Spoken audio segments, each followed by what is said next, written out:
Alif Ananda, usia sekarang saya 21 tahun. Alamat rumah saya sebelum bencana itu di BTN Petobo, Blok B4 nomor 2. Aktivitas sebelum dan sesudah gempa, saya masih aktif sebagai mahasiswa satu perguruan tinggi Kota Palu. Saya sebagai saksi bencana alam pada tahun 2018, yaitu tanggal 28 September, di mana saya korban likuifaksi di BTN Petobo. Pertama itu saya pulang dari kampus sekitar jam 5:30 kalau tidak salah. Ya, pokoknya pulang kampus, tiba di rumah itu langsung pergi mandi, kan mau maghrib. Ceritanya mau sholat di masjid, mau mandi. Setelah mandi, orang tua saya langsung bilang, sholat nah, sudah mau maghrib. Oh ya, saya pas dalam mandi, baru mau pakai baju, terjadilah gempa yang pada tanggal 28 September itu, Kak. Dan saya tidak sempat menggunakan baju, hanya pakai celana sama celana dalam. Nah, jadi pada saat itu langsung mama papa saya langsung bilang keluar dari rumah untuk menyelamatkan diri masing-masing. Dan yang paling pertama keluar dari rumah itu adalah saya sendiri. Dan saya langsung duduk di depan jalan, depan rumah. Terus itu masih goyang. Terus orang tua saya baru keluar dari rumah dan adik saya. Kemudian mulai itu berbunyi yang namanya gemuruh. Semua orang Petobo bingung gemuruh apa yang berbunyi pada saat gempa, setelah gempa. Tiba-tiba lama-kelamaan itu semakin keras bunyinya, gemuruh. Dan pada saat itu juga di jalan itu sudah banyak retak dan keluar semua air bercoklat. Dan saya langsung tanya sama mama saya, karena kita sudah kumpul semua di depan jalan sama tetangga. Mama itu air apa yang di bawah itu? Air biasa itu. Tapi saya kira air untuk drainasenya pembuangan air, BAB air besar. Menjelang 5-10 menit, para warga Petobo banyak berlarian ke atas dan langsung berteriak air. Satu keluarga saya dan semua tetangga saya bingung, air apa ini? Padahal kita ini ketinggian. Nah, tambah dekat itu gemuruh, tambah dekat banyak warga yang lari ke atas. Jadi saya panik. Saya coba lari ke atas, ke lorong atas rumah saya. Saya juga sekalian melihat tetangga saya, siapa tahu ada yang mau dibantu. Tapi sampai setelah ujung perempatan dekat rumah saya di atas, paling atas, ada tetangga saya satu orang, tapi saya tahu siapa namanya, saya tidak ingat dan saya lupa. Cuma dia bilang, Alif, jangan ke situ, jangan kemari. Ada air. Saya bingung, air dari mana ini? Nah, sedangkan kita di atas. Dan nanti pada saat teriakan terakhir tetangga saya, dia bilang, awas Alif, ada air. Sudah, saya langsung nggak tahu kenapa langsung tiba-tiba saya langsung lari dan kasih tahu semua tetangga saya di lorong bahwa ada air mau naik, ada yang mau turun dari atas air. Dan tetangga saya semua mendengar suara saya, tapi saya lari duluan. Dan menjelang itu ternyata lumpur. Pada saat saya lari di luar, mama saya masih di belakang. Saya suruh lari ke depan terus sampai di bawah BTN.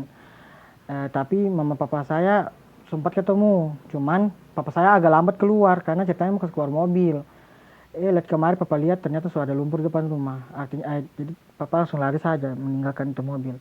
Pertama masih ketemu mama dan papa dan adik. Nanti saya ketemu pada saat di bawah lapangan, di bawah BTN dari rumah saya lalu. Gitu, Kak. Terus nanti pada saat ketemu langsung, sama-sama lari sejauh mungkin dari itu BTN. Alhamdulillah ada saudaranya mama. Kan saya satu BTN itu ada saudaranya mama 2 orang tinggal di situ juga. Dan alhamdulillah tante saya itu bawa mobil dan kita naik mobil sampai jauh dari itu BTN. Intinya jauh dari itu BTN kita harus lari karena itu lumpur takutnya mau tutupi semua BTN Petobo, khususnya orang Petobo. Goyangannya itu, Kak, saya rasa kayak di blender kita, Kak. Tidak tahu bagaimana mau dibilang, pokoknya itu sudah susah berdiri, susah untuk mau lari. Pokoknya Kak, itu goyangannya kalau saya bilang gempanya itu bercampur. karena abis begini abis itu naik ke atas turun atau tidak samping kiri kanan. Untuk durasi lumpur saya kurang tahu sih, tapi saya rasa Kak setelah gempa itu langsung sudah ada lumpur, karena pada saat setelah gempa, berhentinya gempa itu tiba-tiba sudah ada gemuruh. Itu yang saya sampai saat itu bingung ini apa. Nah pada saat itu memang ada pesawat turun.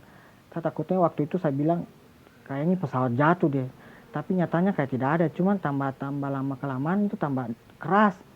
Kalau dentuman kayak bom gitu tidak sih Kak, hanya dengar kayak patahan, kayaknya itu hanya patah-patah, entah patah rumah kah atau pagar atau bagaimana.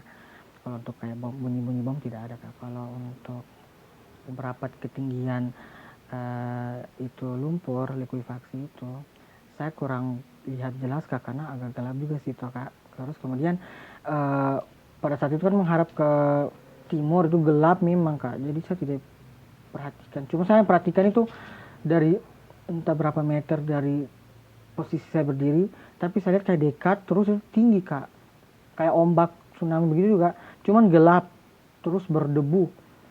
Itu artinya ternyata itu rumah-rumah yang melewati hancur semua, kayak berdebu begitu, kayak basap. Istilahnya orang bilang basap.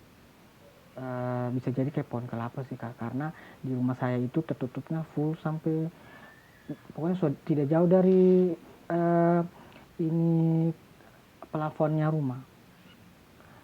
Yang saya waktu pada saat bencana itu saya cuma lihat